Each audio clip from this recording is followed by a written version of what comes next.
Mayong adlaw mga kabarbero. Ug karon uban ni sa Rico ninyo sa akong paggupit. Ug una sa tanan nagpailaray ko. Ako day si Rico, ang simpleng barbero. Kini datong customer karon is from Barangay Tugas. Ang iyang pangalan kay si Jimmy Castillo, ang angas ng Tugas. So karon mag-tutorial ta kung saan paggupit sa iyang gupit nga low fade. Ang una na akong gibuhat, ako na dahil giliningan para natay guide. Ug pagkahuman ako lining, ako na yung gigamitan og number 2 clipper guard.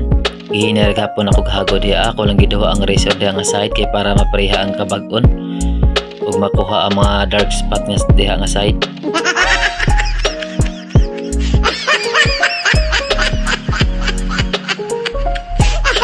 Ug man sa atong pananundom, atong gigamitan na po diha og number 1 clipper guard. So maorga po ng proseso. Ako ra po ginagahagod diha kay para makuha ang mga dark spot nga side. Then ako na po dahil gagamitan og 0.5 nga guard. So maorga po no, ihagod lang po na to diha nga side kay para makuha ang mga dark spot. Then after 0.5 nga guard, mag no guard ta, mag open lever. So maorga po ng proseso. Ato ra po ginagahagod diha nga side kay para makuha ang agi sa lining. So mo dyan ay purpose sa mag no guard no, then mag half lever ta. Maorga po ng proseso. Ato ra po ihagod ang hinay kay para makuha ang agi sa lining. Then after mag close guard na po ta, orga po ng proseso at orga po ginagahagod diha kay para makuha na jud ang agi sa lining.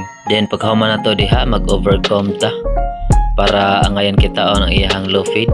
Ako lang gipasaka ay gamay ang iyang transition sa iyang side nga part kay para angayan kitaon. Then ako na siya gikagisan diha kay para ma-fade na jud siya kitaon. Ug pagkahuman na to diha, mag-iba na ta sa iyang upper part kay para mabagay ang iyang upper part sa iyang side nga part. Then kung mag-iban ray ko og upper part, ingan dira ray akong buhaton.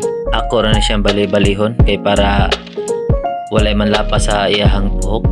Ug mo ni resulta sa iyang gupit nga low fade. So ngayon kay siya kitaw no, nabagay ra sa shape sa iyang ulo. Kung nakagusto mo sa akong video, ayaw mo kalimot pag-follow, like and share. Thank you.